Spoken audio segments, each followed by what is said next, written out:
yunjikum min adzabin alim tu'minuna billahi wa rasulihi wa tujahiduna fi sabilillahi bi amwalikum wa anfusikum dzalikum khairul lakum in kuntum ta'lamun. Shadaqallahu alaihi. Puji syukur alhamdulillah kesempatan sehingga kita dapat berkumpul ruangan ini dalam rangka proses perkuliahan belajar mengajar sebagaimana biasanya. Selanjutnya setelah sampaikan salam, mari sama-sama kita hadiahkan kepada baginda Rasulullah SAW dengan ucapan Allahumma shalli ala sayyidina Muhammad wa ala ali sayyidina Muhammad. Mudah-mudahan kita semua hari ini kita akan melanjutkan pertemuan minggu lalu. Mudah-mudahan nanti di dalam proses pertemuan ini dan nanti dapat bisa mengakhiri pembelajaran kita pada hari ini. Baik, sebelumnya Bapak tanya terlebih dahulu, apa kabar semuanya? Dengan silabus, hari ini kita akan membahas terkait dengan tokoh-tokoh pendidikan Islam. Nah, Febi, siapa salah satu tokoh-tokoh pendidikan Islam yang Febi ketahui? Nggak tahu. Nah, yang para ulama terdahulu. Siapa yang bisa menjawab salah satu tokoh-tokoh pendidikan Islam terdahulu? Ya, silakan, Dina. Ibnu Sina, Pak. Ibnu Sina. Ibnu Sina ini terkenal dengan tokoh pendidikan Islam berkaitan dengan kesehatan atau kedokteran. Nah, saat sekarang ini sudah banyak mengadopsi terkait dengan tokoh-tokoh pendidikan Islam yang memang keilmuannya itu sudah tidak dilakukan lagi. Selain Ibnu Sina, siapa lagi? Imam Al-Ghazali. Atau nama lengkap Imam Al-Ghazali. Siapa tahu nama lengkap? Ya, jadi Ahmad Dahlan itu tokoh pendidikan Islam yang dengan Imam Al-Ghazali. Nah, Imam Al-Ghazali ini salah satu pendidikan oleh Imam Al-Ghazali. Salah satunya itu adalah pensucian jiwa. Sering kita dengar ya, pensucian jiwa atau apa? Jadi salah satunya ya bisa pensucian jiwa ya, atau sering disebut dengan pembentukan akhlak. Nah, yang seperti yang Bapak sampaikan tadi, Imam Al-Ghazali ini sering disebut dengan orang tua.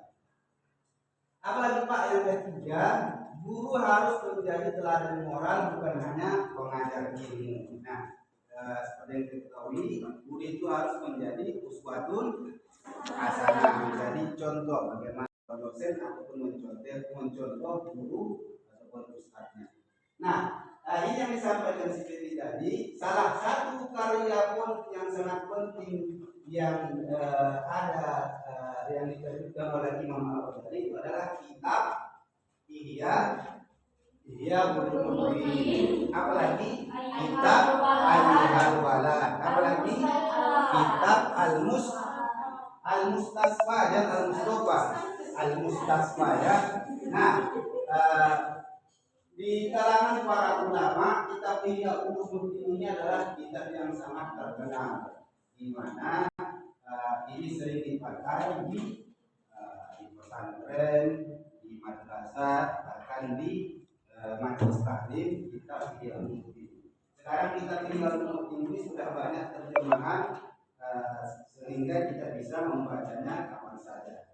Kalau dulu mungkin disebut juga dengan dokter besar Islam. Jadi walaupun kita tidak pernah sampai, kita tidak mengenal namanya Ibnu Sina, bagaimana bentuk wajahnya, tetapi kalau disebutkan nama Ibnu Sina, orang pasti tahu Ibnu Sina itu adalah tokoh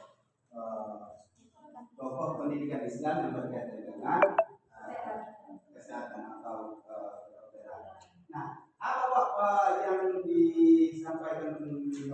diskusinya berkaitan dengan konsep pendidikan karena kita berkaitan dengan pendidikan Islam. Nah, yang pertama membedakan fase perkembangan anak. Nah, jadi bukan hanya berkaitan dengan kesehatan, berkaitan dengan psikologi anak baik umur 0, 6 sampai 14 sampai dengan 21. Ini masing-masing fase ini ada perbedaannya. Nah, yang selanjutnya menekankan pentingnya pendidikan jasmani, intelektual dan moral. Ibnu Sina juga menekankan berkaitan dengan adanya pendidikan jasmani, adanya pendidikan intelektual. Ketiga, tokoh-tokoh pendidikan Islam klasik siapa? Ibnu Khaldun. Nah, Ibnu Khaldun ini adalah salah seorang sejarawan dan sosiolog Muslim yang penulis itu yang karangannya adalah Muqaddimah.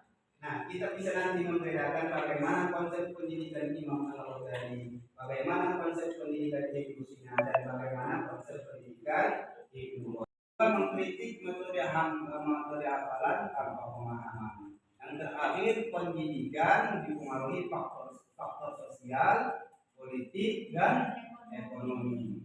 Apa Pak salah satu karya penting Ibnu Khaldun? Salah satu karya penting itu adalah berkaitan dengan kitab Muqaddimah. Nanti mahasiswi Bapak silakan nanti dicari apa-apa saja lagi nanti karya-karya penting yang ada di dalam Ibnu Sina. Jadi diingat saja nanti Imam Al-Ghazali itu adalah sebagai hujjatul Islam,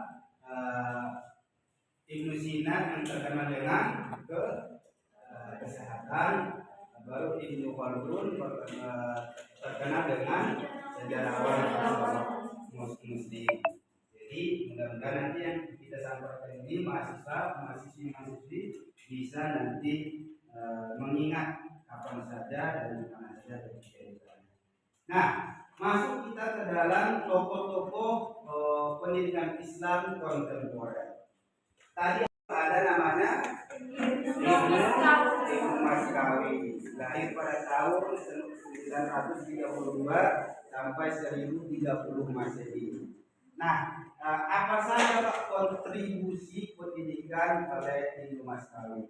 Nah, ini sangat penting. Kontribusinya itu adalah yang berkaitan dengan akhlak atau etika dalam Islam. Jadi sampai saat sekarang ini kesesuaian hadis nama hadis itu di Imam itu sangat sesuai dengan zaman dahulu begitu dengan zaman sekarang ini, memperbaiki dan pengembangan tradisional dan ada yang kontribusi yang disampaikan oleh Ibnu Maskawi.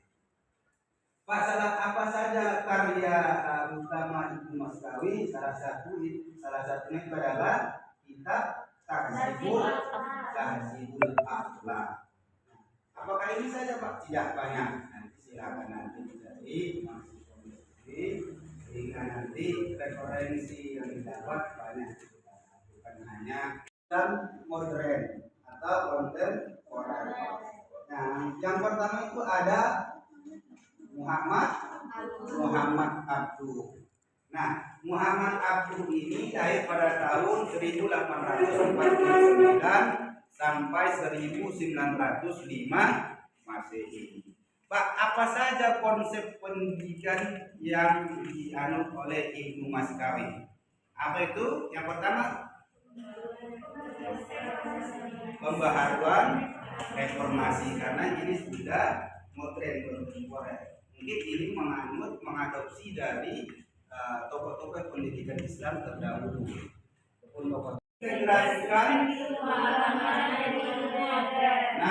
Mengintegrasikan ini menyatukan baik ilmu agama dan ilmu umum. Berarti tidak ada namanya dikotomi ilmu, tidak ada namanya pemisah ilmu, baik ilmu agama ataupun ilmu umum. Contoh, ilmu agama itu lebih bagus, ilmu umum itu lebih bagus, tidak sama, terintegrasi baik itu ilmu agama maupun ilmu ilmu umum. Terakhir, mengkritik, aktif dan stagnasi pemikiran. Jadi kesimpulan dari pembahasan kita hari ini terkait dengan tokoh-tokoh pendidikan Islam klasik dan tokoh-tokoh pendidikan Islam modern dapat kita lihat perbandingannya. Imam Al-Ghazali fokus utama itu kepada akhlak dan spiritual. Kontribusi terhadap pendidikan saat sekarang ini integrasi ilmu dan moral. Ibnu Sina fokus utamanya perkembangan anak, kontribusi terhadap pendidikan kurikulum dan tahap perkembangan. Selanjutnya Ibnu Khaldun, dia fokus utamanya sosiologi pendidikan, kontribusi terhadap pendidikan saat sekarang ini itu adalah analisis sosial terhadap pendidikan. Muhammad Abduh, dia fokus utamanya kepada modernisasi, kontribusi terhadap pendidikan Islam saat ini adalah integrasi ilmu modern.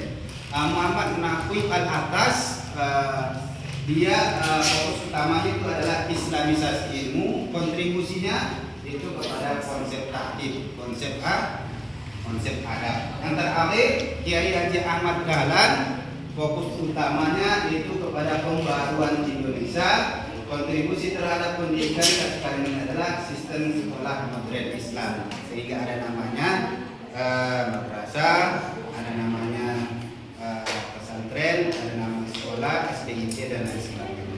Baik, terima kasih anak-anak bapak sekalian, mahasiswa-mahasiswi yang sudah mengikuti proses perkuliahan kita hari ini.